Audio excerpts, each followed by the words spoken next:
Good morning to all my friends and family, and welcome to another episode of Jim's 5am Club.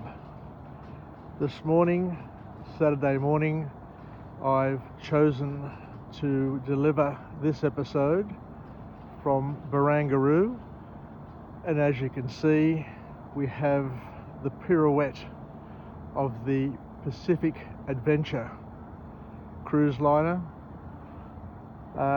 as it's going to, turn around and then back up down there and dock up at Balmain. What a beautiful sight it is.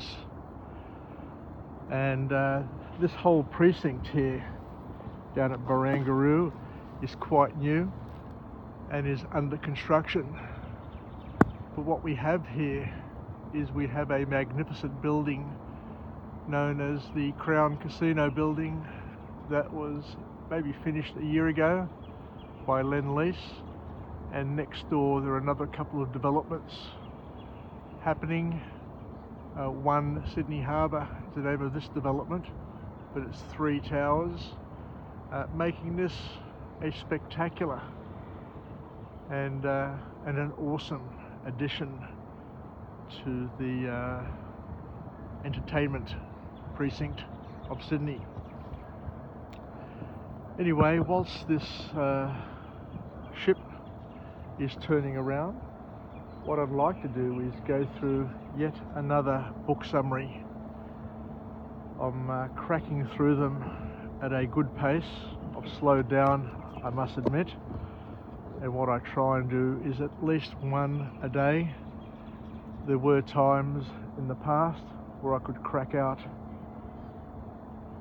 maybe up to 10 vlogs a day as I was busily pushing myself to get 1,000 completed within that first year, that first COVID year in 2020. But what we have here is we've got the casino, we've got restaurants, we've got a whole swag of entertainment opportunities down here, and it is a great place to come for a walk with your families, get your bikes and just ride around and to discover this new part of Sydney. So the book summary that I've elected to deliver today is entitled The Sovereign Individual by an author known as James Dale Davidson. And what this book attempts to do is to look at the significant and profound changes to our society that impact our economies, the way we relate to each other, and the possible lead-on impacts to the future. So the author kicks off with detailing our social and economic pasts, how we've transcended, we've grown and developed from being hunter-gatherers that were organised and grouped into small family sort of collections.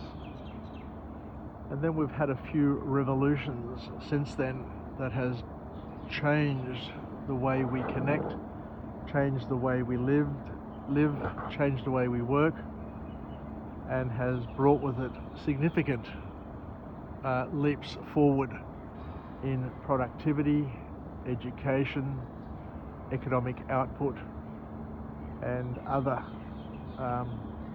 benefits, and some disadvantages, of course. So with each leap forward, we go a couple of steps forward and we come maybe one step back in some areas. So God gives and takes with each revolution.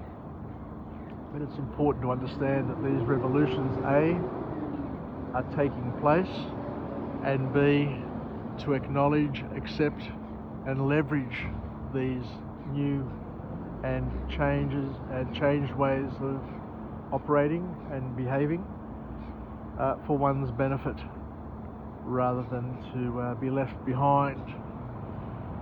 Because we know that with each revolution comes significant productivity changes and advantages. Going from hunter-gatherer to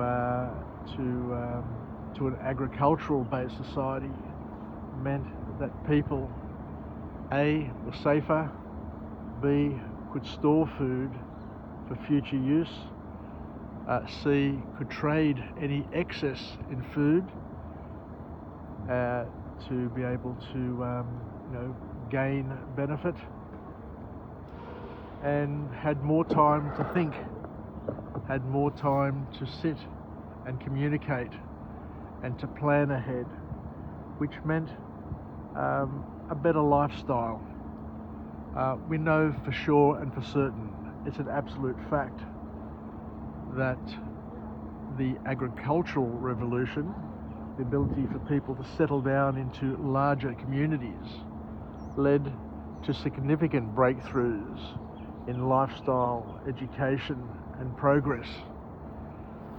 Communities that were left behind are the ones who continued to be the hunter-gatherers, because the hunter-gatherer community has a limit in terms of growth, development and progress. You can't compare the 60,000-year-old indigenous community to the ancient Egyptians or Greeks or Babylonians or Persians, or you name it. There are lots and lots of ancient cultures. The Chinese, for example, the South Americans. These communities became really, really advanced because they had the time to think and to organise themselves, whereas the hunter-gatherers, the indigenous communities, didn't really have that ability. And that is why, 2,500 years ago, 3,000, 4,000 years ago, the Egyptians, the Greeks, were creating monuments, were creating breakthroughs in terms of architecture, in terms of art, in terms of psychology, in terms of religious beliefs and social order. The reason why they had those step functions, those magnificent breakthroughs, is because they had the opportunity to sit and think, to critically think and to organise themselves, because they had more time to. They didn't have to get up every single day to go and hunt or to gather or to fight off enemies because they feared being pillaged by their neighbours. So the author here makes a point that the agricultural revolution brought increases in food production and made it possible for humans to live in larger groups, larger than bands and tribes, and we became agrarian societies. And with that transformation, with that change, life and lifestyle was based on farming rather than hunting and gathering, and more time was allotted and made available for thinking, planning, organising and advancing. And it was a big step up in human development, which got another massive step up when we got to the Industrial Revolution, which shaped new communities and lifestyles. And it just doesn't stop there. The growth and development continues. So we need to ask ourselves the question, what would have happened to the indigenous communities here in Australia if they were isolated from the world and continued to be hunter-gatherers. You know, it's important for people to absorb other cultures. It's important for people to learn from other people's experiences, and that's why we have trade. That's why we have other countries, other communities setting up colonies in other countries, to facilitate trade of goods and services, but also to facilitate the trade of ideas and practices, to not only improve their own social standing and economic advantage, but to transfer those to other communities, so that one hand washes the other and both end up washing the face. So it's not just one-sided. And for that reason, it is critical for Indigenous communities, regardless of where they are, whichever country they are, to tap into and to leverage the knowledge that has been passed to them, rather than to try and hold on to and to stick to their pasts, because you can't stop advancement, you can't stop progress, regardless of how much you think you want to and you think you're capable of doing it. It is impossible to stop progress, because it is self-igniting and self-fulfilling. Things where people think are good and leads to a better lifestyle will naturally flourish in any community, and anybody who tries to fight against progress will be attacked, I guess, is the bottom line, because the majority of people can understand that a different economic structure, a different social structure will lead to greater benefits across the board. And there is no doubt that the world today is a much better place, a much safer place than what it has been at any time in the past, regardless of what the lefties, regardless of what certain communities think. The world today is a safer place. People can travel, people can get educated, people can work, and people can be connected to anyone, anywhere, to share their ideas, to sell their services, to sell their products. So this leads us to the next point that the author makes,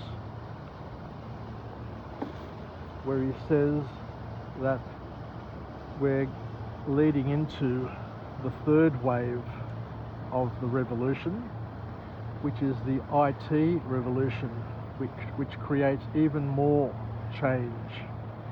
This digital revolution that we are currently enjoying is massive, because, as we said, it has the ability to connect everyone to everyone instantly and for free. So, communication, when used properly, when used honourably, can lead to great benefit, is what we're suggesting here. But of course, with the benefits also come the consequences, the first, second and third level consequences, which this author will touch on and remind us of, so that we don't become prisoners to this technology, to this revolution, but by the same token, we should also be aware that we need to leverage it, we need to use it, we need to do something with it, otherwise we may get left behind. So the author here talks about the fact that the digital age is changing the way we socialize, and it will contribute to innovation in communication and lifestyle. There is no doubt about it. So you can't hide from it, you can't go off the grid and hope to benefit from it. And that's why all communities, including Indigenous communities, need to continue to educate themselves, need to continue to leverage these technologies, because the revolution that it leads to and that it leverages and that it supports will have a profound impact on all aspects of our lives and their lives, and will contribute to innovation in communication and lead us, hopefully, to the age of abundance. As we say, today, China has lifted over the past 2 decades 800 million people out of abject poverty and are now consumers, people who have money, people who have choices where to spend that money, people who are connected to others, connected to the world, people who want to see more of the world than just their village, just where they live. So society and economies are being transformed in a big way through this digital age, through this technology, this information technology age that we're enjoying, and it's leading to massive increases in productivity. It provides a platform for instant communication and constant and never-ending connection. So that is why social media has become big in everybody's lives and has a massive impact, and will continue to have that impact. So it's not as if you can just switch off social media and be better off. Social media, the digital age, is the new currency. It's the new way of connecting. It's the new way of socializing. So rather than turn our backs on it, rather than see it as being something evil, the author is suggesting that what we should be doing is spending more time examining it and finding out how it can be used for our betterment. I was able to identify this a few years ago, and I have been using social media as an opportunity to live, learn and pass it on. Through Jim's 5am Club, I capture these vlogs that I do on a daily basis through an act of love, and pass it on and share it. Anybody can listen to what I'm saying, what I'm doing. Anybody can vicariously enjoy this journey that I'm on. You know, I am here, you're somewhere else, maybe even in a different time phase. You could be watching this, 10 years in the future. But it doesn't mean that you can't vicariously be where I am, here and now, listening to this message, this timeless message, and hopefully using it as a life hack to improve not only your life, but the life of the others who surround you, who depend on you, and who can benefit from this message.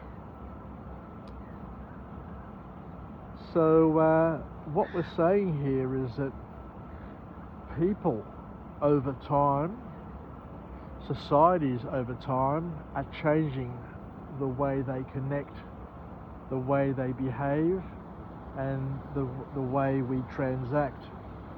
And what appears to be trending at the moment is that people are becoming less and less dependent on authorities and central governance, because through social media, through the digital revolution, information travels quickly.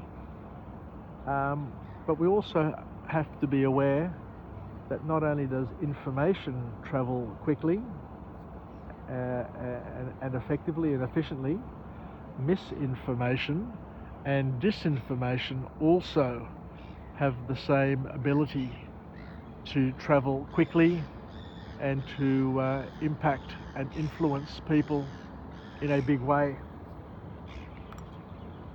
So this information being able to travel quickly via instant channels is something that we need to get our heads around and to understand, and to I guess realize that this ability is going to impact the way we connect to each other, the way we behave, and the way we source our slither of truth. Because at the end of the day, each person has their own slithers of truth. You can only live certain hours within the day, and we all are experiencing different realities. Now, we're all going to have a different past. We all have had a different past. We are all going to experience a different now, a different present. I am here, you are somewhere else, and we're all going to experience a different future. So, and with instant media, with instant connection, communication, what we're able to do is we're able to share OPE, other people's experiences. We're able to tap into other people's realities, other people's slithers of reality, to be able to grow and enhance our own life, be able to compare and contrast our own life, but also be able to learn from others, and to gain a greater perspective, and to test and benchmark and baseline our slithers of reality to others' slithers, to see if what we are seeing, what we are experiencing, what perspective we have is the same or similar to what other people are seeing, so that we can build our worldview and to refine our worldview over time. Because the beauty of technology is that it allows us to rely less and less on governments and on the people in our lives, the authorities in our lives, which in the past, would have been our parents, our grandparents, our uncles and aunts, our friends and family, our school teachers, our local communities, our priests, all of those people, all of those limited people that we would have had in our lives, would have been able to impact our lives through their experiences, positively and potentially negatively. But with technology, you can see that children, you can see that families are relying less and less on each other, and are less influenced,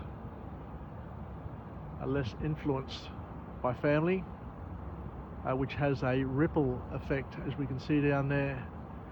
So they're going to be less influenced by their family, they're going to be influenced by other things, and those ripples are just going to impact other people as well. So depending on whether or not that influence is positive or negative will impact how they impact them, how the impact affects their life, and how they go on to influence others in their social orbit. So what we're saying here is that people are less likely to obey rules, and which impacts the social contract. What we're saying is that, and as we see whenever I go to Greece, that rules are only there for those who want to observe rules. It's quite easy these days to just ignore the rules and do your own thing, because the chances are of getting picked up and punished are much less these days, because the police, the government, even though they want to have more control, are less likely to control one's life,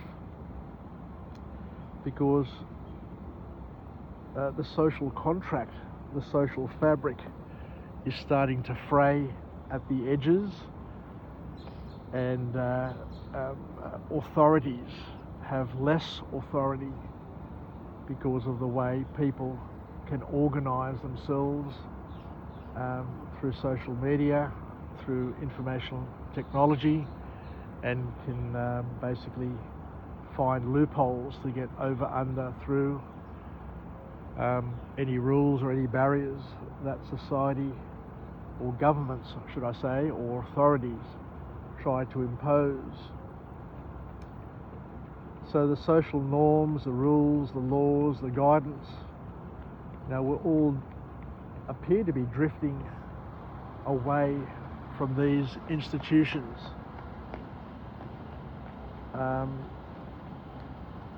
And we become less dependent. But what happens is,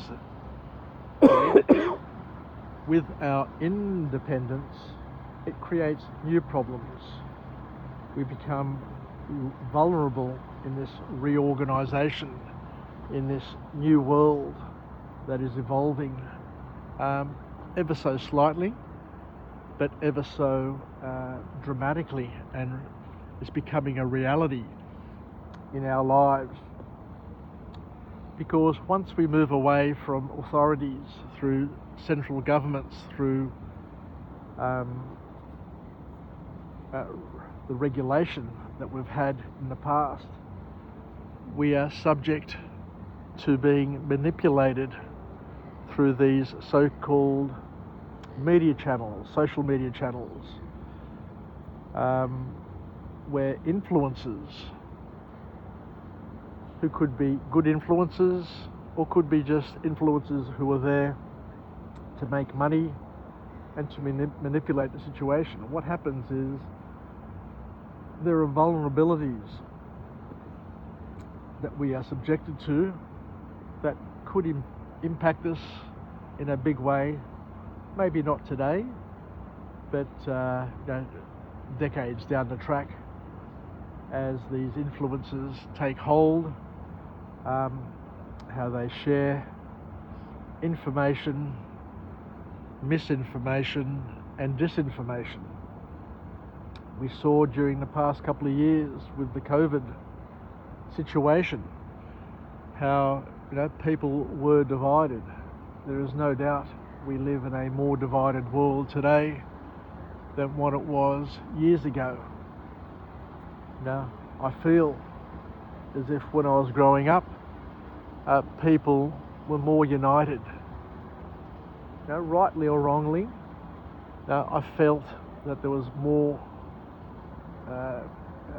united effort through the church, through school, through communities, whereas now everybody is a celebrated individual, which has its advantages, and as we say has its disadvantages as well, because these new forms of organisation can be manipulated and can lead us astray and lead us down a track or allow us to climb a ladder which we may find at a later date is resting against a different wall, a wrong wall for us, a wall that doesn't serve us, and we could be just light years away from our friends and family and not being able to reconnect in the future and feel, isolated, lonely and unhappy and unfulfilled with our lives. Because this new form of organisation is based on morality from like-minded people. Those like-minded people, they could be right and they could be wrong. And as we become more dependent on technology and being connected, there appears, as the author here says, to be a drop-off in religion, a drop-off in trust of media and the state. But the bottom line is you can't change the way people are, you can't change the way people are wired, because we are all wired in a way where we want to belong. We're social beings. We want to be part of a collective. We want to be part of a family, of a community. And even though when you're young you can probably get away with doing your own thing, sooner or later we all grow up. Sooner or later we all age. Sooner or later we become frail, mentally, physically, socially, and spiritually. And what we need at a particular point in time is to be able to be with others, to belong, and to feel like we're part of a family and not there just to make up the numbers, not there just to be, to tick the box. And we want to be